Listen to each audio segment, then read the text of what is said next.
विचार मंचावर उपस्थित आदरणीय सुनीलजी सर, रोशनी आणि उपस्थित सगळे मान्यवर, मी आज तुमच्यासमोर उभी आहे रोशनी पाटील मॅडममुळे. ॲक्च्युली मी सायकोलॉजिस्ट आहे, कॉलेजला लेक्चरर आहे, मानसशास्त्री बेसवर मी व्याख्यानं घेते. मग तिने मला सांगितलं की भगवद्गीतेवर आम्ही असं करतो. तिला म्हटलं भगवद्गीतेत माझी PhD झाली आहे. ऑलरेडी माझं रामायण महाभारत या ग्रंथांवर अभ्यास आहे, उपनिषदांवर अभ्यास आहे. त्याच्यामुळे म्हटलं तुझं कुठे काही असेल तर मी उलट तिथं बोलायला येईल म्हटलं.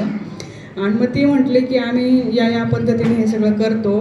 तर हे सगळं करण्यासाठी मानवी जीवन सुखात आणि समृद्धीत होण्यासाठी तुम्ही कशा पद्धतीने विचार केले पाहिजे, सक्सेस कसं मिळवलं पाहिजे याच्याविषयी थोडंसं तुम्हाला सांगेल. ऑलरेडी तुम्ही सगळेजण 4 दिवस खूप तुमचं ब्रेन हॅमरिंग झालं आहे की काय करायचं आणि काय नाही करायचं. पण हे लास्ट सेशन आहे आपलं कदाचित. हां, तर 15 ते 20 मिनटं मी तुमची घेईल, पण शांतपणे ऐका आणि मी जी सांगेल ते तुम्ही आता करायचं आहे आपल्याला सगळ्यांना. ओके, तर सर स्लाईड चेंज करा. तिसरे नाही, पुढे थर्ड. अच्छा, तर मी आता एक सॉन्ग लावते आहे जे भगवद्गीतेवरच आहे. तुम्हाला तुमचे गुरुजी समजा कुठे आध्यात्मिक पद्धतीने ज्या पद्धतीने डान्स असतो, तुम्हाला जे काही करता येईल ते तुम्ही आहे त्या जागेवर करायचं आहे. चालेल? हां, सगळ्यांनी उभं राहायचं. ज्याला जे वाटेल त्याने ते करायचे. सॉन्ग लागल्यानंतर हां सगळ्यांनी उभं राहा आपल्या आणि थोडीशी स्पेस निर्माण करा. तुम्हाला हातवारी करता येते. ओके, आम्ही पण तुमच्या बरोबर करू. जे मला येईल ते तुम्ही करायचं. ओके सर, रोशनी मॅडम सगळे सर. चालेल.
सेशनमध्ये सगळ्यात पहिले तुम्हाला सांगितलं की सगळ्यांनी आपल्या जागेवर उठून मी जे गाणं लावेल, ज्याला जे संयुक्तिक वाटेल त्याने ते करायचं.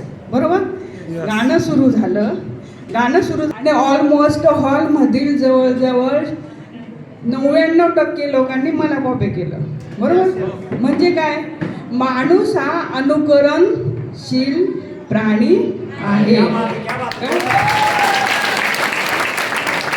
ऑलरेडी मी तुम्हाला सांगितलं होतं ना, ज्याला जे वाटेल त्याने ते करायचं. तुम्ही ब्रेक डान्स करू शकले असतात काय, ज्याला वाटलं नाही मी असंच करेल मी करू शकलो असतो. पण माणूस हा जन्मतः दुसऱ्यांचं अनुकरण करत असतो. आणि माझं टॉपिकचा पहिला विषय तोच आहे काय, अनुकरण विकास. काय आणि पहिलं काय आहे, आपण नेमकं कोणत्या वर्तनाचं अनुकरण केलं पाहिजे याचं समज आणि भान असणं आवश्यक आहे. सगळ्यात महत्त्वाचं मी परदेशी सरांचं अभिनंदन करते की त्यांनी भगवद्गीता, रामायण जे आपल्या भारतीय संस्कृतीचे उच्च कुळाचे जे ग्रंथ आहेत त्या ग्रंथाचं अनुकरण करायला इतक्या सगळ्या लोकांना तुम्ही भाग पाडताय, त्याच्यासाठी मी तुम्हाला खरंच सॅल्यूट करते सर. आणि अर्थातच आमच्या रोशनी मॅडम ज्या माझ्यापर्यंत येऊन पोहोचल्या, या मॅडम कीर्ती मॅडम माझ्यापर्यंत येऊन पोहोचल्या आणि त्यांनी मला इथपर्यंत, मला फार अभिमान वाटला की ज्या गोष्टीत मी PhD करते म्हणजे केलेली आहे त्याचा फॉलोअप. आणि आता भगवद्गीताचं खूप महत्त्व वाढत आहे. ते याच्यासाठी कारण भगवद्गीता या ग्रंथामध्ये सगळ्या प्रश्नांची उत्तरं आहेत तुम्हाला. म्हणजे तुमच्या आयुष्यात कुठलाही प्रॉब्लेम आला तर त्या सगळ्या प्रॉब्लेमचं सोल्युशन त्या ग्रंथामध्ये आहे. काय आणि भगवद्गीते म्हणजे जे इमोशन्स आहेत, राग आहे, द्वेष आहे, आनंद आहे, हर्ष आहे, या सगळ्या भावना कशा निर्माण होतात, त्याची सायकोलॉजी काय आहे, याच्यावर माझा अभ्यास आहे. बरोबर. तर मी या सगळ्या गोष्टींचं फॉलोअप करतो. माणूस हा अनुकरणशील प्राणी आहे. त्यामुळे समाजामध्ये ज्यावेळेस तुम्ही तुमचं आयडियल निवडतात त्यामुळे तुम्ही अतिशय योग्य स्थानावर आहात की भगवद्गीताचा एक प्रचार आणि प्रसार पण करत आहात. आणि हे सगळं करत असताना ग्रहण क्षमता तुमची विकसित होते. काय ग्रहण क्षमता कशी, तुम्ही जेव्हा हळूहळू भगवद्गीतेच्या संपर्कात जाल त्यावेळेस तुमच्या नॅचरली चांगली तुम्ही आपोआप कॅच कराल. बरोबर. त्यामुळे तुमची ग्रहण क्षमता ही विकसित होते. माणूस हा इतरांचं जेव्हा कॉपी करतो त्यावेळेस अचूक पद्धतीने कॉपी तो करत असतो. माणसाची ग्रहण शक्ती हे इथे वाढत असते. हे मला तुम्हाला सांगायचे. Second slide. स्वधर्म. आता ही सायकोलॉजिकल टेस्ट आहे. स्वधर्म एक शॉर्टमध्ये मी तुम्हाला सांगते.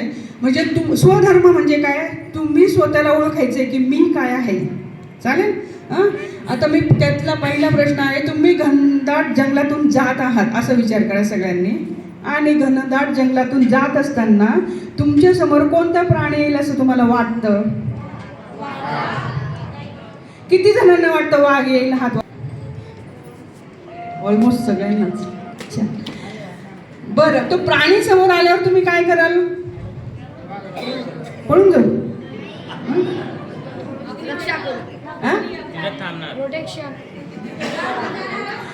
बरं, जंगलामध्ये फक्त वाघच असतो का? मग इतर प्राणी का नाही आठवले तुम्हाला? भीती त्याच प्राण्याची असते. बर, जंगलातून गेले, प्राणी समोर आला, वाघ समोर आल्यावर काय कराल?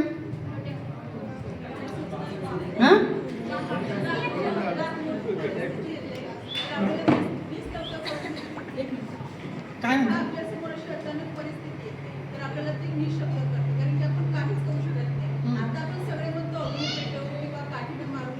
पण त्यावेळेस काहीच करू शकत नाही. एक्झॅक्टली.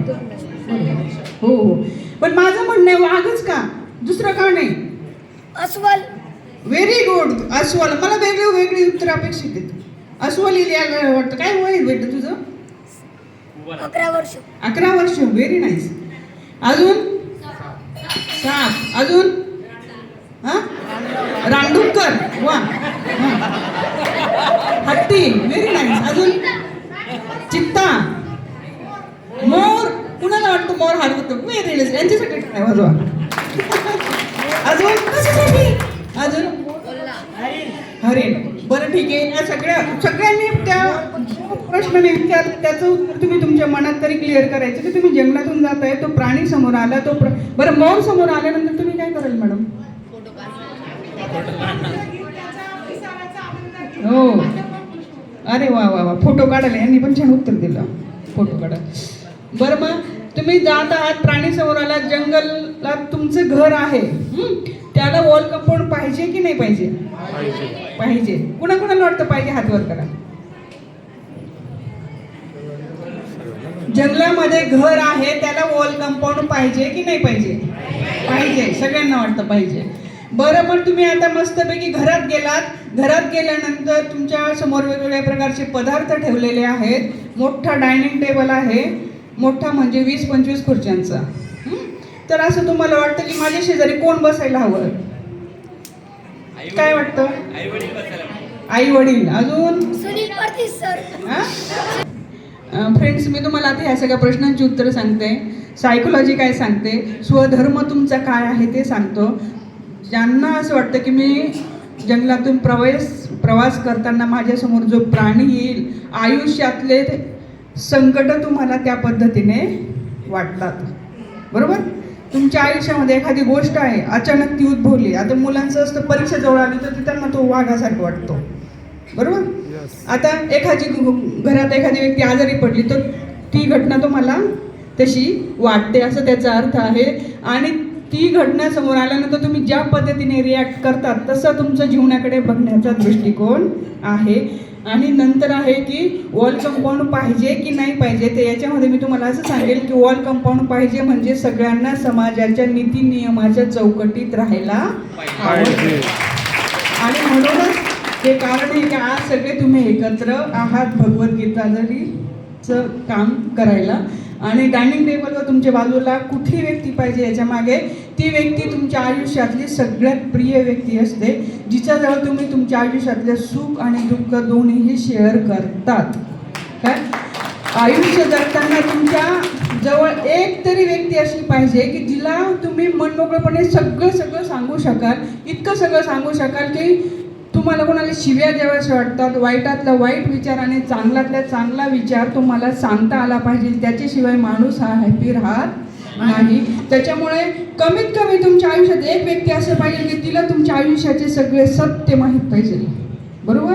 आणि तरच तुम्ही टेन्शन फ्री आयुष्य जगू शकाल. आणि जगात अशी एकही समस्या नाही की जिचं सोल्युशन नाही आहे. त्याच्यामुळे डिस्कशन हे प्रत्येक समस्येचं सोल्युशन असतं. त्याच्यामुळे आपण कसे आहोत हे समोरच्याला व्यवस्थित कळणं खूप महत्त्वाचं आहे.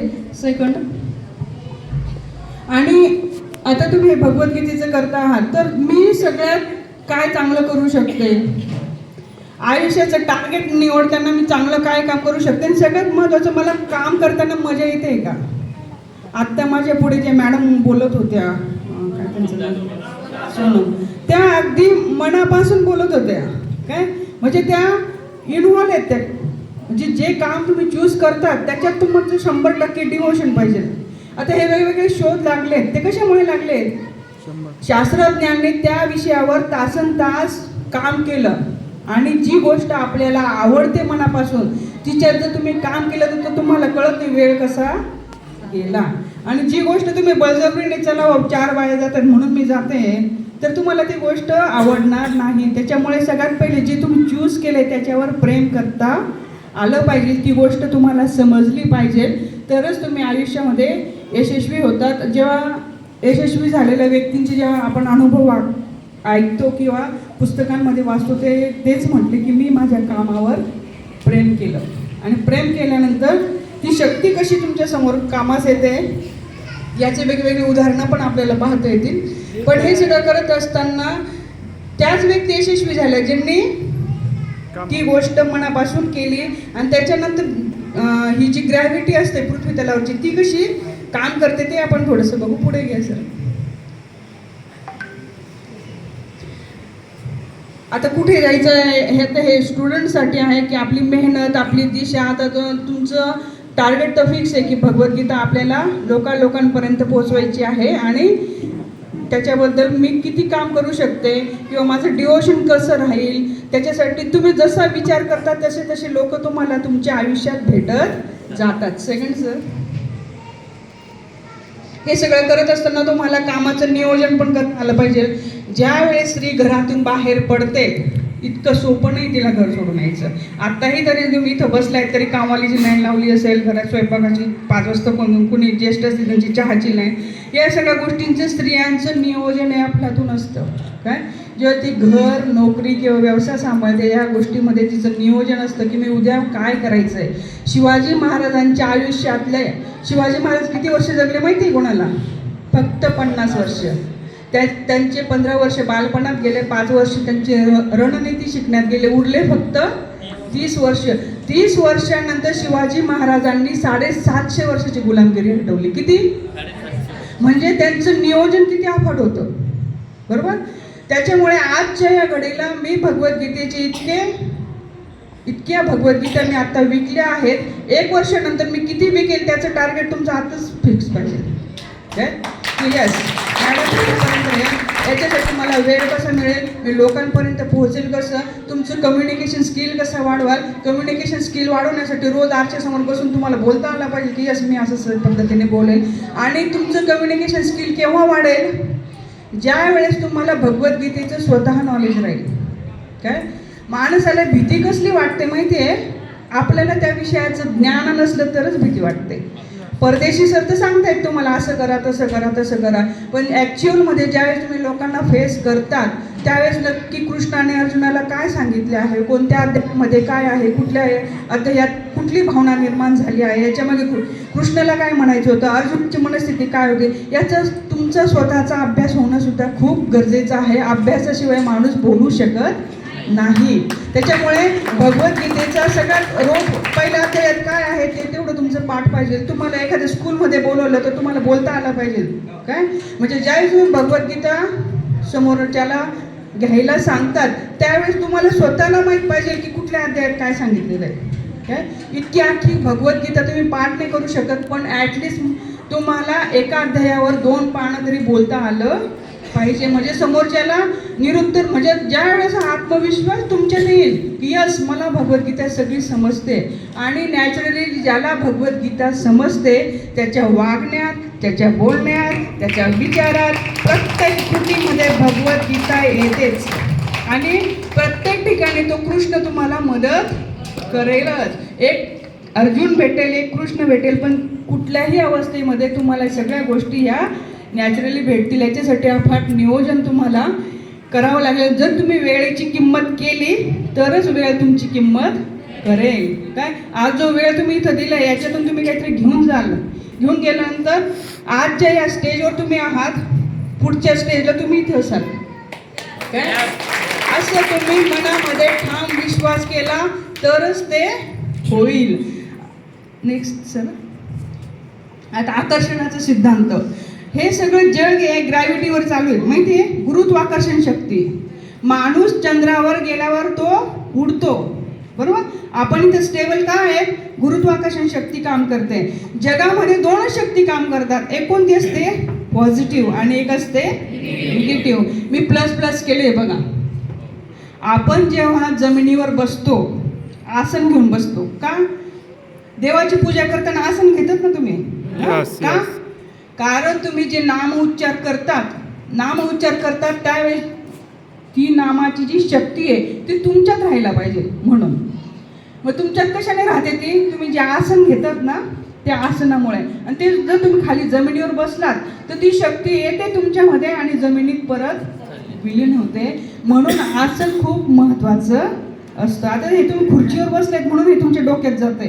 काय जर तुम्ही खाली नुसतं मांडी घालून बसलात तर तुम्हाला म्हणजे तुम्हाला सगळं कळेल की मॅडमने असं सांगितलं तसं सांगितलं, आणि घरी गेल्यानंतर 2-1 दिवसात तुम्ही विसरून जातात ती गोष्ट. का ग्रॅव्हिटी काम करते, बरोबर. त्याच्यामुळे जगामध्ये या 2च शक्ती आहे, एक पॉझिटिव्ह आहे, एक आहे निगेटिव्ह.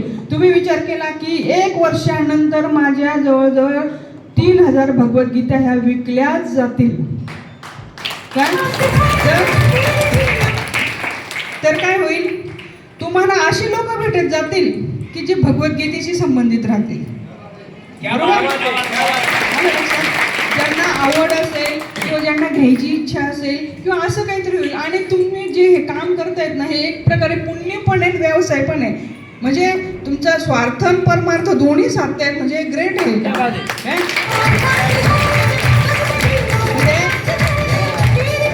जगामध्ये ह्या गोष्टी 2च जण करतात. एक डॉक्टर असतो काय जो पेशंट पण सांभाळतो पैसे पण घेतो, तसं एक तुमचं काम आहे. काय तुम्ही स्वार्थ परमार्थ दोन्ही साधताय. आणि ह्याच्यामध्ये अध्यात्म पण आहे, नीतिनियम पण आहेत आणि तुमचं कर्तव्य पण आहे. हे सगळ्या गोष्टी इन्क्लूड आहेत. म्हणून मला फार आनंद झाला की ह्या सगळ्या महिला करतायत आणि पुरुषांपेक्षा आमच्या महिला पुढे आहेत, याचा मला रास्त अभिमान आहे. तर याच्यासाठी रॉबर्ट जॉन काय म्हणतो की भारत आजही विकसित देशात का मोडत नाहीये, कारण आमच्या महिला 70% त्यांच्या आयुष्यातला 70% भाग हा किचनमध्ये घालवतात. आज काय स्वयंपाक करायचं, उद्या काय स्वयंपाक करायचं, संध्याकाळी काय करायचं, बस. मैत्रिणींनो, चूल आणि मूल याच्या बाहेर तर निघाच तुम्ही, पण तुम्ही जे ठरवलं ना तेच होईल. एक आदिशक्ती तुमच्यामध्ये आहे. काय? हे विश्वाची निर्मिती करणाऱ्या तुम्ही आहात. काय तुम्ही नाही ते हे विश्व नाही आहे. नवरात्रामध्ये स्त्रीची पूजा काय केली जाते? तुमच्या मागे आता हे गरबा खेळत आहे, पण सिंधू संस्कृतीचा अभ्यास केला तर त्याच्यामध्ये असं लिहिलेलं आहे की शेतीचा शोध लावला तो स्त्रीने, बरोबर. जी तुळजापूरची तुळजाई आहे, सप्तशृंगी आहे, बरोबर. या सगळ्या देव्यांनी त्या काळात काय केलं? एक माणूस ज्यावेळेस आदिमानव होता, आपण जंगलामध्ये फिरत होतो, त्यावेळेस स्त्रीच्या लक्षात आलं की जी बी पेरलं तेच उगवतंय. मग तिने काय केलं? शेती करण्यासाठी घट घेतला. आता ज्याला म्हणजे वैदिक पद्धतीने वेगळं त्याचं रूपांतर झालं पूजापाठमध्ये. पण या काळात ह्या ज्या स्त्रिया होत्या यांनी काय केलं? शेती केली. शेती केल्यानंतर त्यांना असं लक्षात आलं की जे बी लावलं तेच उगवतं. मग त्यांनी आपापल्या शेतातून माती आणली. माती आणल्यानंतर त्यांनी काय केलं? एका मडकं घेतलं आणि आपापल्या शेतातली माती आणायची आणि एक दिवस बाजरी, एक दिवस गहू, तांदूळ हे सगळं लावून पाहिजे आणि 9 दिवसामध्ये जे पीक जास्त जोरात वाढेल त्याची पेरणी ते शेतात करायच्या. काय म्हणून नवरात्र ही मनवली जाते. तुळजापूरची देवी ही तुमच्या माझ्यासारखी स्त्री होती. तिने तराजूचा शोध लावला म्हणून ती तुळजाई. काय सप्तशृंगीची देवी आहे, शूर्पणखा आहे तिथे. शूर्पणखाचं नाव तुम्ही त्या शूर्पणखाला काय वाटलं? तिचे नख वाढलेले होते, तिचे धान्यामध्ये बोट गेलं आणि तिने असं केलं ते बोट. तेव्हा तिला कळालं की जाड दाणे हे पुढे जातात की बारीक दाणे पुढे मागे होत आहेत, याचं सुपासारखं होऊ शकतं. मग तिने विणलं ते सूप आणि सुपाचा शोध लावला, बरोबर. मापाचा शोध लावला, शेतीचा शोध लावला, नंतर सुपाचा शोध लावला, धान्य पाकडाचं. हे सगळं त्या काळातल्या स्त्रियांनी केलं आणि ती तुमच्या माझ्यासारखीच स्त्री होती म्हणून ती आज देवी बनली. जर तुम्ही भगवद्गीतेचं हे काम अतिशय म्हणजे इतकं नैतिक तत्वावर हे सगळं काम चाललंय. तुम्ही तुमचे इथिक्स पण सांभाळायचे आहे आणि तुमचं हे पण सांभाळून जर हे काम केलं तर एका बाजूला तुमचं पुण्यकर्म पण साचतंय मैत्रिणींनो, आणि एका बाजूला तुमचं घराला आधार पण होतोय. मग रॉबर्ट जॉन जे म्हणतोय आपल्याविषयी की भारतातल्या स्त्रिया या 70% किचनमध्ये काम करतात. भारतातली स्त्री जेव्हा पूर्णपणे बाहेर येईल त्यावेळेस आपल्या देशाचा तो तुम्ही एका बाजूला विकास कराल, तुम्ही स्वतःचा विकास कराल, एका बाजूला भगवद्गीतेचाही प्रचार आणि प्रसार कराल. आणि हे सगळं करत असताना तुमच्यामध्ये आत्मविश्वास येण्यासाठी किंवा हे करणं, तुम्ही जो विचार कराल तेच तुमच्या आयुष्यात होणार आहे. काय म्हणजे मी हे असा हे करेल तर ते तुम्ही ज्यावेळेस सतत रडत असाल की माझ्या आयुष्यात असं का बरं आहे, हे का बरं आहे, मलाच का बरं कॅन्सर झाला, मलाच का बरं डायबिटीस झाला, मला तुमच्या आजाराचे धणी सुद्धा तुम्ही स्वतःच असतात, बरोबर. तसंच तुम्ही जो विचार करता तेच तुम्ही बनतात. असंख्य शास्त्रज्ञांनी, असंख्य महामानवांनी, महानायिकांनी हेच सांगितलंय. का बरं? ग्रॅव्हिटी काम करते मेंटली. काय तुम्ही म्हणाल की मला जिजाऊच व्हायचंय, जिजाऊसारखेच आदर्श जीवन जगायचंय, त्या पद्धतीने लोक भेटतील. काय तुम्ही म्हणाल की नाही मला भगवद्गीता सगळ्यात टॉपरला मी पाहिजे. काय जे बोलाल तेच होत असतं. या पृथ्वी तलावर किंवा या जगाला कळत नाही की तुम्हाला काय पाहिजे, बरोबर. तुम्ही आता स्वप्न पाहतात, झोपेमध्ये असं कधीतरी होतं का डचकून उठले असं होतं? आपण पाय घसरून कुठेतरी पडलो आहे नाही की मग डचकन जाग येते, बरोबर. याचा अर्थ तुमच्या ब्रेनला कळत नाही सत्य काय आहे ना सत्य काय आहे, बरोबर. तुमचं बीपी वाढलेला असतो, घाम आलेला असतो, तुम्ही खरंच खूप घाबरलेले असतात. तसंच या जगाला सुद्धा माहीत नाही तुम्हाला काय पाहिजे. तुम्ही जर सतत रडत असाल, एखादी व्यक्ती असते बघा कंटिन्यू रडते, निगेटिव्ह पर्सन असते ती, नको नको मलाच असा त्रास आहे, हीच मला त्रास देते, हे लोक माझ्याविषयीच बोलतात, मलाच का वाईट बोलतात. जे विचार करतात तेच तुमच्या आयुष्यात ते ग्रॅव्हिटी काम करते, तेच तुम्हाला मिळत असतं. तुमच्या आयुष्यात कितीही मोठं दुःख आलं आणि तुम्ही जर म्हटलं की या दुःखातून मी हर पद्धतीने बाहेर येईल, तर येणारच तुम्ही. जगातली कोणतीच ताकद तुम्हाला रोखू शकत नाही. युवराज सिंगचं पुस्तक आहे, त्यांनी कॅन्सरवर कशा पद्धतीने मात केलं. काय तर त्याने सांगितलं की माझं माइंड पॉवर म्हणजे डॉक्टरांच्या गोळ्या ह्यावा 50% किंवा 40% काम करत असेल मैत्रिणींनो, पण 60% काम तुमचं माइंड काम करतं. हे सगळं जग त्या मनाच्या शक्तीवर चालू असतं आणि मनाची शक्ती जितकी पॉवरफुल काय तितकं तुमचं व्यक्तिमत्व पॉवरफुल होत जातं. त्याच्यासाठी चांगले विचार करा. काहीही असलं तरी मी याच्या परिस्थितीतून बाहेर पडेल. आणि सगळ्यात महत्त्वाचं, माणसाला दुःख केव्हा होतं? ज्या वेळेस तुम्ही प्रत्येकाशी अटॅच असतात काय.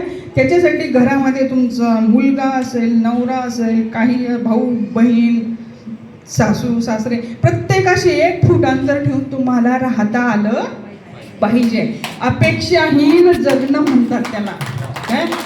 म्हणजे असं आहे की हिने मला चहालाच विचारलं नाही, यांनी मला यालाच विचारलं नाही. म्हणजे आपण पुष्कळ समाजाचे प्रॉब्लेम सॉल्व्ह करतो, पण विषय असं असतो की घरात आपलं कुणी ऐकत नाही. का नाही ऐकत? कारण ज्या वेळेस तिथं अटॅचमेंट असते तिथं तुमचं ज्ञानाची पॉवर ही खाली जाते, बरोबर. आणि कुठली पॉवर वरती येते? इगो, बरोबर. आणि जिथे ॲट होतं मीच बरोबर आहे काय. का होतं असं? कारण अटॅचमेंट, तुमचं ज्ञान त्यावेळेस काम करत नाही. भगवद्गीतेत असं सांगितलं आहे की डर के आगे जीत है. डर ही कशामुळे आहे? अज्ञानामुळे. अज्ञान कशामुळे आहे? अभ्यास न केल्यामुळे. अभ्यास का करत नाही? कारण आम्ही आळशी आहे. आळशी का बरं आहेत? कारण आम्हाला कंटाळा येतो, बरोबर. म्हणजे कुठलाही व्यवसाय करत असताना, आता धीरूभाई अंबानी एकेकाळी गाडीमध्ये पेट्रोल भरायचं, त्यांनी त्यावेळी स्वप्न पाहिलं की मी माझं स्वतःचं पेट्रोल पंप असेल. मालकाने त्याला हाकलून दिलं, कारण का की गाडीतून पेट्रोल थोडंसं खाली पडलं होतं म्हणून. त्यावेळेस तू मालकाला म्हणालात की तू मला आज हाकलतोयस, पण एक काळ असेल की माझे सगळ्या भारतभर पेट्रोल पंप असतील. इतकी मोठी शून्यातून त्याने उंच झेप घेतली काय. आता सॅमसंगचा फोन सगळेजण वापरतात, बरोबर. मग सॅमसंग कंपनीच्या मालकाने असं म्हटलं होतं का की व्यवसाय करायला पैसा लागत नाही, काय लागते? इच्छाशक्ती. इच्छाशक्ती तीव्र आणि सातत्य आणि चिकाटी काय. सॅमसंग कंपनीचा मालक, त्यांचं नाव चाले आहे काहीतरी, तर तो असं म्हणतो की त्याने त्याच्या पुस्तकात असं लिहून ठेवलं की तो एकेकाळी सगळ्यात पहिले किराणा दुकान काढलं त्याने. पहिले तो गुलफ्याच विकायचा काय. किराणा दुकान काढलं, मग त्याच्यानंतर त्याला त्याच्यात प्रॉफिट झाला. मग त्याने हॉटेल टाकलं. मग ह्या सगळ्या गोष्टी वाढत गेल्या. आज ॲपल कंपनीपेक्षा सुद्धा सॅमसंग कंपनीचे जास्त मोबाईल विकले जातात. त्याच्यामागे हे म्हणायचं मला की तुमची इच्छाशक्ती तीव्र असेल, तुम्ही शून्य जरी आज असाल तरीही तुम्हाला मोठे स्वप्न पाहायचे आहेत. मोठे स्वप्न पाहिले तरच माणूस मोठा होतो. तुम्ही छोटे विचार केला तर छोटेच राहाल. जितका मोठा विचार तुम्ही कराल तितके मोठे तुम्ही व्हाल काय.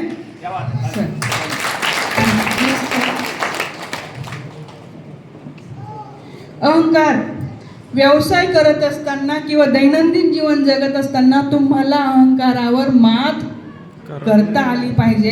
त्याच्यामुळे काय होतं, अनेक नातेसंबंधामध्ये कटुता येते. बऱ्याच ठिकाणी तुम्ही जात पण असाल किंवा कुठे काही व्यवसायात बरंच 20-19 होत असतं, तर अहंकारावर तुम्हाला मात ही करता आली पाहिजे. एक महात्मा गांधीजींची गोष्ट मी तुम्हाला सांगते. स्वातंत्र्याचा काळ होता. 2 बॅरिस्टर लोक मोठ्या 4 व्हीलरमधून आल्यानंतर ते महात्मा गांधीजींना म्हणाले की आम्हाला देशात काहीतरी करायचं आहे म्हणे. महात्मा गांधीजींनी त्यांच्याकडे वरून खाली पाहिलं, सूट बूट घातलेले आणि एकदम रॉयल लोक होते ते. गांधीजी म्हणाले आत्ताच करायचं आहे का तुला देशासाठी काहीतरी? हो म्हणे, मला करायचं आहे. तर मग गांधीजी म्हणाले की बाजूला तो खराटा पडला आहे, सगळं आश्रम झाडून काढा म्हणे काय. ते दोघंही एकमेकांच्या तोंडाकडे पाहायला लागले. आम्ही बॅरिस्टर काय, आम्ही उच्च पदाचे, आम्ही श्रीमंत घराण्याचे, आणि आता हे झाडायचं कसं काय. पण गांधीजींना त्यांना कमी दाखवायचं होतं का? नाही. गांधीजींना त्यांना हे पाहायचं होतं की हा अहंकार याला बाजूला ठेवता येतो का. जर तुम्हाला अहंकार बाजूला ठेवता आला तरच तुम्हाला व्यवसायात उतरायचं आहे. अहंकार तुम्हाला बाजूला ठेवता आला पाहिजे. कधी परदेशी सर तुमच्यावर ओरडून बोलतील, कधी रोशनी मॅडम ओरडून बोलतील. आपल्या सिनियर आपल्याला नेहमी थोडंसं चुकल्यानंतर बोलतोच. ते बोलण्याची, ती झेलून घ्यायची कॅपॅसिटी ही तुमच्यात पाहिजे, अहंकारावर मात केलं तर तुमचं आयुष्य पण खूप सुखकर होतं. काय होतं आता काय आहे, समजा मी तुमच्याशी हसले, काय होतं समोरचा पण आपल्याशी हसतो. अननोन व्यक्तीशी आपण हसलो की तोही आपल्याशी हसतो. का बरं हसतो? हायपोथॅलमस आपलं काम करत असतो इथे. काय म्हणजे आपला हायपोथॅलमस आपल्याला सांगतो की हस, मग तो पण हसतो, आपण पण हसतो. हां, समोरचं एक व्यक्ती आहे, 2 मैत्रिणी आहेत समोरासमोर, रोज भेटतात, बोलतात, ती रोज तिच्याशी हसते, ती पण तिच्याशी हसते, रोज सकाळ तुमची गुड मॉर्निंग अशी होते. आणि एक सकाळ अशी होती की ती हसलीच नाही. काय तर हिला लगेच राग येतो, सकाळी तर कालपर्यंत चांगली होती आणि आता काय झालं हिला हसायला. म्हणजे आपण, तिचा प्रॉब्लेम असेल, तिच्या घरात काही झालं असेल, नवरा काय बोलला असेल, सासू काय बोलली असेल, नणंद